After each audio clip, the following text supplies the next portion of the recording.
to settle in this relaxation hour. So nothing to do, nothing to be done. All you need to do is just let yourself settle, get comfy wherever you are, if you're in the chair or on the bed.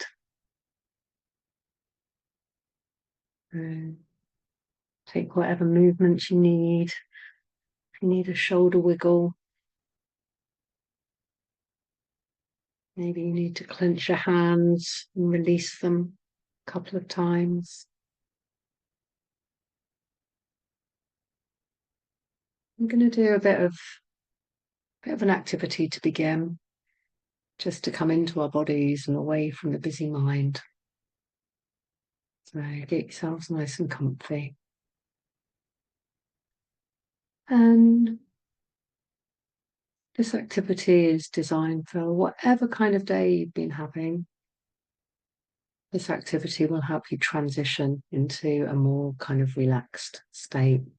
So if you're already relaxed, all well and good. No harm will come from doing this. Yeah. So the invitation is just bring your hands together into prayer position. Hold them wherever's comfortable for you.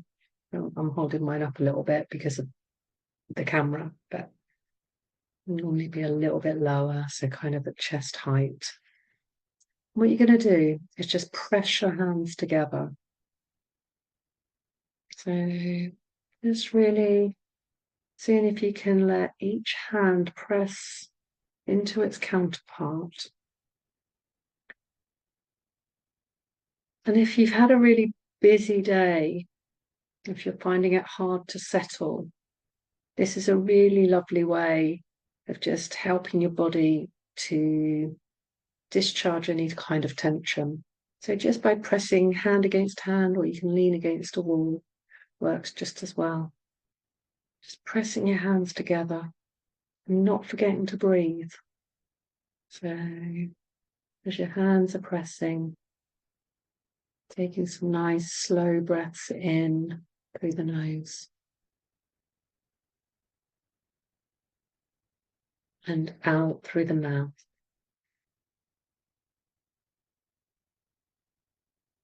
And keep that pressure in your hands up for as long as it feels nice. Maybe feeling a sense of a bit of a stretch across the top of the back. A breath coming nice and steady. And when it feels right for you, just ease that pressure off and bring your hands down. So palms facing up.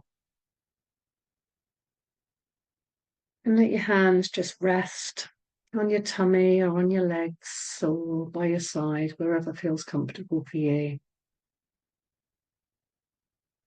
And just tune into that energy. What's happening in your hands? Are they pulsing a little bit?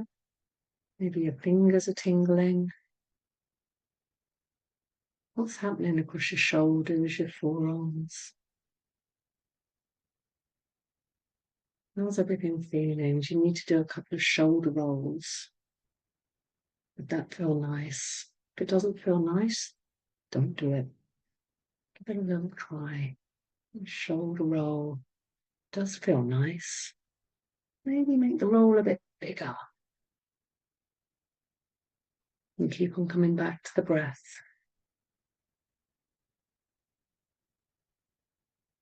What else would feel nice right now? Maybe a couple of just gentle neck movements. So maybe turning the head gently to the right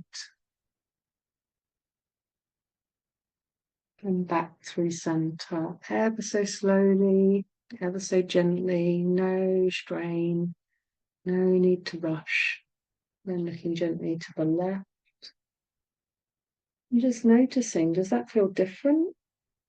A bit more tension on the left side of the neck. Coming back through center.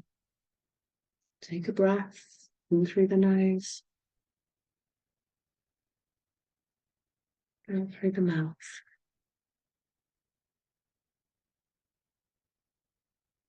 One more time with the head moving gently to the right. So just looking over the right shoulder, back through center, and the left shoulder. And back to center. Nice breath in, taking whatever movement feels right and nice for you. So maybe a little bit more shoulder movement, maybe a bit of a shake of the hands. What's going on in your legs now? What's going on with your feet? Ask yourself that question. How are my feet doing? Winter feet are different to summer feet, aren't they? We spend a lot more time indoors, a lot more time in socks. So soft clad feet. How are your toes doing? Give them a bit of a wiggle. Are you doing all right?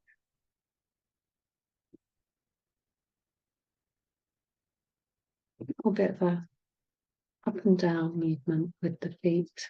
Just stretching the ankle slightly, forward and back. No stress, no strain, no need to rush. And then just a couple of nice gentle ankle circles. And scrunching your toes in and let them relax out. And carrying on that sense of inquiry. So moving from the ankles up through the lower legs. How are your calf muscles doing? Is there a bit of tension there? Do they feel quite nice and relaxed? Does one of the legs need a bit of a rub? You can rub the leg. Do whatever feels nice. Would it be more comfortable if you raised your feet up a little, raised your knees up a little rather? Or are they in a nice position? So really what we're doing now is just doing everything you can to get as comfortable as you can. Bring that attention up. Feel the knees. How are your knees doing? What's it like to, if you can reach your knees from the position you're in? Just a hand on each knee. Just feel the warmth from the hands to the knees. You just really get that sense of taking care of yourself. Just taking this time out, sipping all the busyness, and just really luxuriating in some quiet, some relaxation. Bring your attention up and feel the chair or the bed underneath you, underneath the buttocks, the bottom of the back, supporting you. The chair's got you, the bed's got you.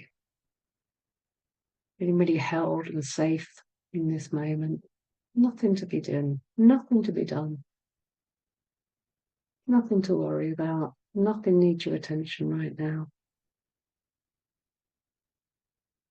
And speaking of tension, how are your hips doing? Maybe take a hand and place a hand on each hip or on the side of your body in the hip area. Is everything feeling there?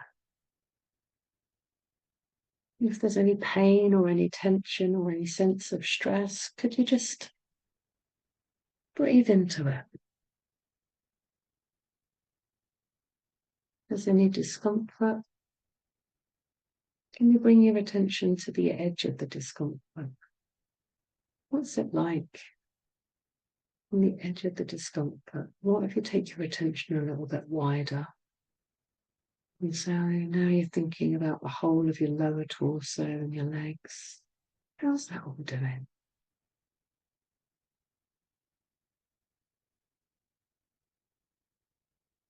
Not getting to breathe. And bringing your attention up through the tummy. Maybe you've had your dinner, maybe you haven't. Maybe it's a bit hungry, maybe it's full, maybe it's digesting. Just giving a bit of love to your belly. and gratitude. This part of the body that gives us fuel, keeps us moving. And attention up to the heart area. And if it feels right, let's put the hand on your chest.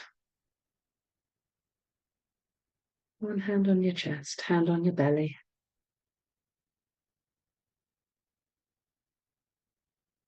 Just breathing.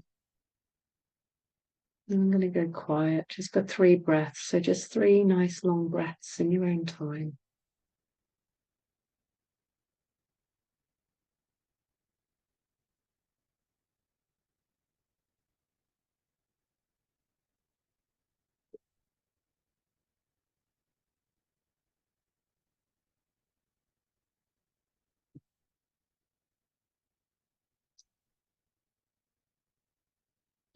Then just letting your hands rest wherever they want to be.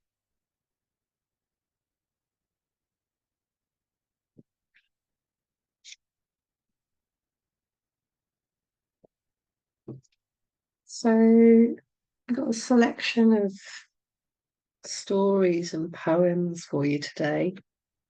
And I've taken today's stories from this book. It's a year full of stories, 52 folk tales and legends from around the world. And then I've chosen some poems with the theme of February. We'll come to those in a while. So I thought I'd read a story and then we'd have another few moments of silence afterwards just to really sink into the session. So I'll lead off with this one. My pronunciation is going to be terrible. It's a Korean story. It's not written in Korean, don't worry. But my pronunciation of the names is going to be pretty bad. So the story is called Hengbu and Nolbu. And as I said, it's a Korean story. Once there were 2 brothers, Nolbu and Hengbu, who lived together with their families in their father's house.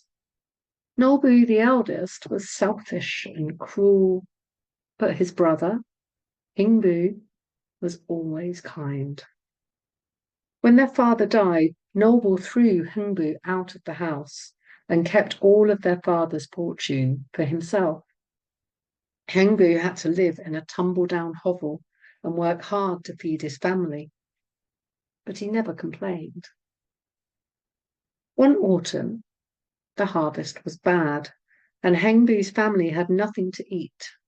So he went to his brother's house to beg for some food for his children, for him and his children. Nolbu's wife, who was just as cruel as her husband, was cooking in the kitchen. When she saw Hengbu, she refused to give him anything and struck him in the face with her rice ladle. Hengbu didn't complain.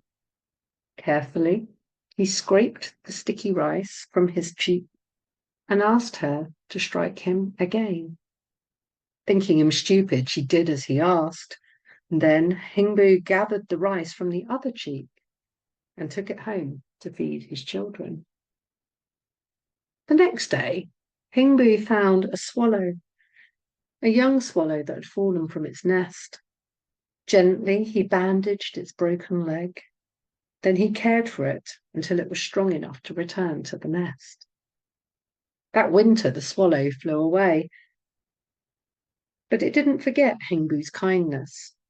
When it returned in the spring, the swallow dropped some seeds into his hand.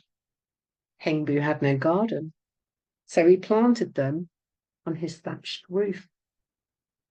Before long, vines grew on the roof. They produced bright flowers and then 3 plump gourds. When the gourds were ripe, Hengbu borrowed a ladder and picked them. "These will feed us all for weeks," he said. And he cut one open. To the family's amazement, The gourd was full of rice, which flowed and flowed until it had filled a dozen sacks. "Open another," said his wife. Out of the second gourd tumbled enough gold coins to fill a cart. "Open another," cried the children.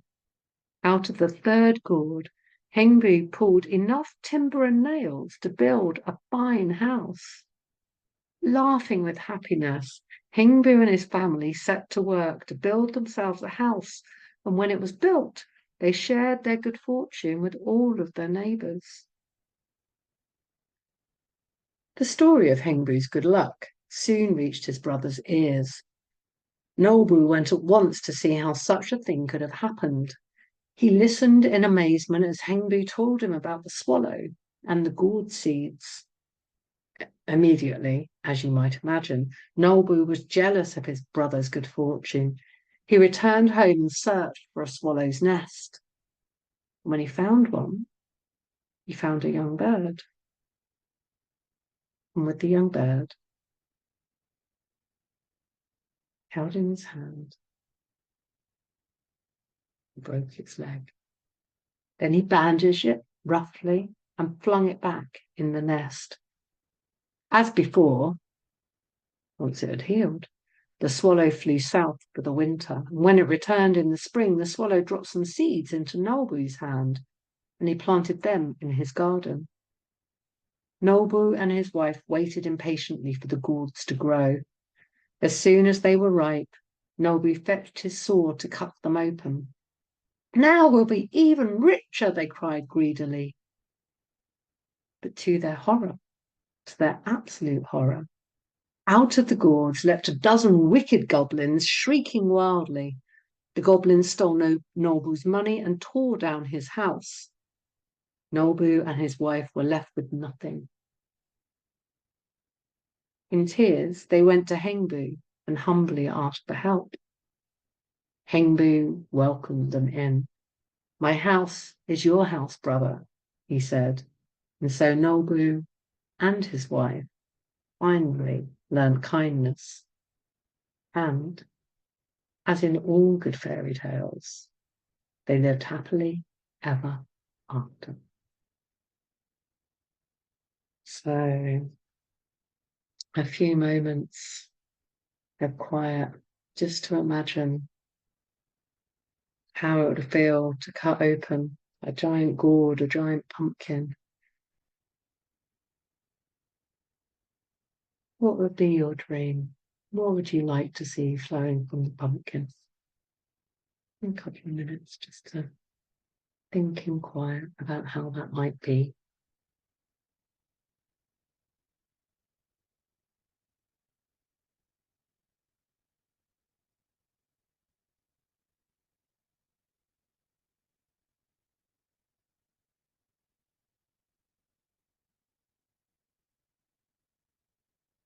And if imagination is feeling tricky, just bring your attention back to the breath, noticing how the breath feels as you breathe in through the nose and out through the mouth.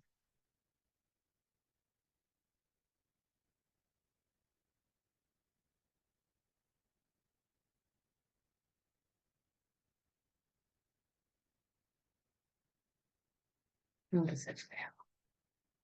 What's in your gourd? What does plenty look like?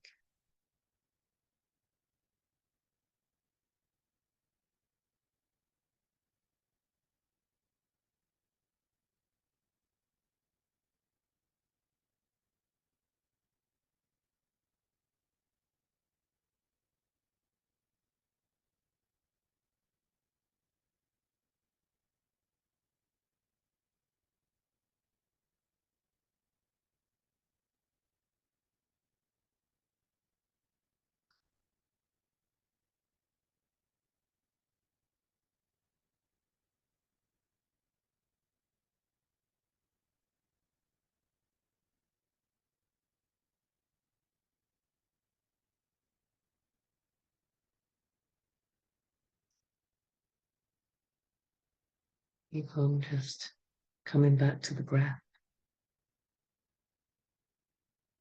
Noticing how it feels. Coming back to the body. How are your feet now?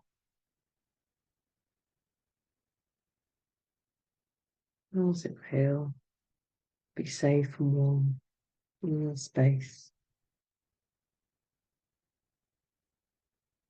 Any tension in the body can relax away. Nothing to do, nothing to be done.